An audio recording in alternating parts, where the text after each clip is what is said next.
Cyberpunk Edgerunner. Vous en avez forcément entendu parler ces derniers temps, l'anime est sorti ce 16 septembre dernier sur Netflix et a littéralement cassé internet.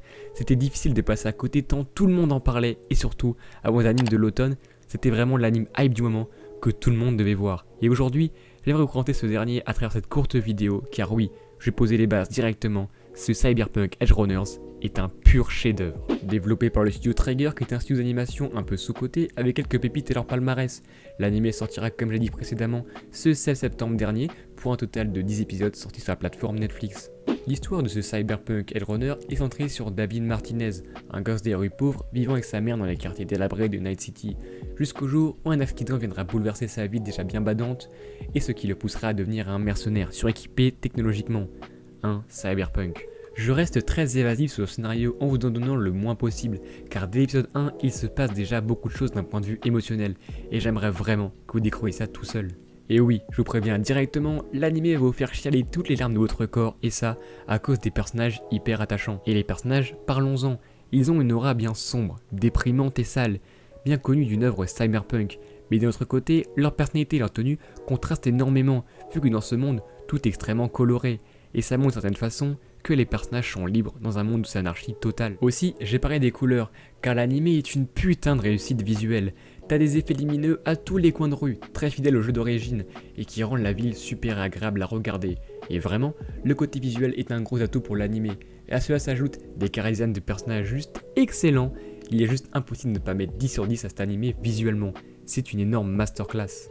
Surtout que ces visuels très travaillés ne sont pas juste là pour faire joli en fond, ça a un vrai sens artistique, surtout dans la relation entre David et Lucy, qui est matérialisée entre un jeu de vert et de rose, qui est juste sublime. Et justement, que dire de la romance déjà mythique entre David et Lucy, qui est intimement liée au ending de l'anime, et honnêtement, je ne me souviens pas avoir autant été mal après avoir fini un anime.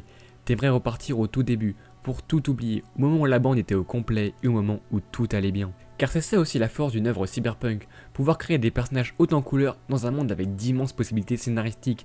C'est l'une des raisons du pourquoi j'aime ce genre, j'aime le jeu et j'aime encore plus l'anime. L'anime est vraiment unique dans son traitement de personnages, déjà car il y en a beaucoup, même si évidemment ils ont tous leur partie de développement, mais pour certains c'est vraiment très expéditif, car en seulement 10 épisodes, t'as pas le temps de tout faire c'est sûr, même si évidemment on aimerait en voir plus. Surtout que comme je l'ai dit plus tôt, l'anime veut véhiculer tellement de messages que t'as pas le temps de tout comprendre directement, ou même, tout n'est pas forcément développé tranquillement, vu que tout va extrêmement vite dans l'enchaînement des événements.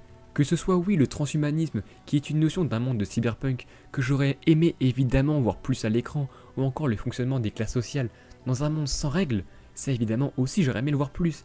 Mais je reproche pas ça à l'anime, car ces événements qui ont été un peu skip trop rapidement, il y a une raison à ça. Car finalement, ces fulgurances sont assez propres au genre, et elles vont bien avec l'animation très speed du studio, car justement, l'animation, elle est monstrueuse tout le long, que ce soit durant les bastons, même si elles sont parfois un petit peu en dessous, durant les moments de plan fixe.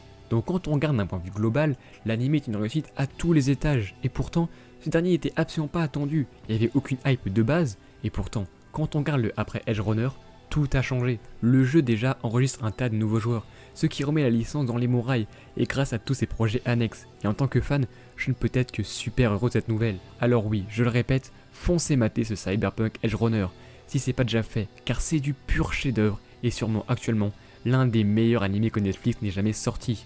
Donc oui, ça vaut vraiment le coup. Et voilà les gens, la vidéo arrive à son terme, n'hésitez pas à dire ce que vous en avez pensé en commentaire, like et abonne-toi pour ne rien manquer aux prochaines vidéos. Nous on se retrouve très vite pour la preview des animés d'automne. Maintenant, vous connaissez la chanson. Oh yo.